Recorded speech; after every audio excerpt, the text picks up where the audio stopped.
যদি আমি গরুচোর হই তাহলে ইন্ডাস্ট্রি 90% অ্যাক্টার্স গরুচোর।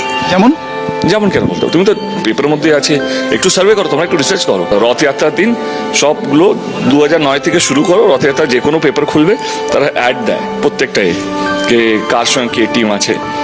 তো সেই জায়গা থেকে বড় বড় অ্যাক্টাররা এর সঙ্গে কাজ করেছে, ডাকা কাউকে হয়নি, শুধুমাত্র আমাকে হয়েছে। মানে বড় বড় অ্যাক্টর বলতে আপনি কি টলিউডের কথা বলছেন? আপনাদের ইন্ডাস্ট্রি বলিউড সবাই আছে এর মধ্যে।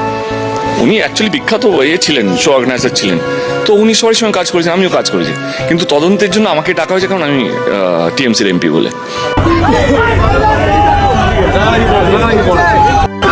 তবে কি এবার দেবকে জেলে যেতে হবে, জেলের ভাত খেতে হবে তাকে?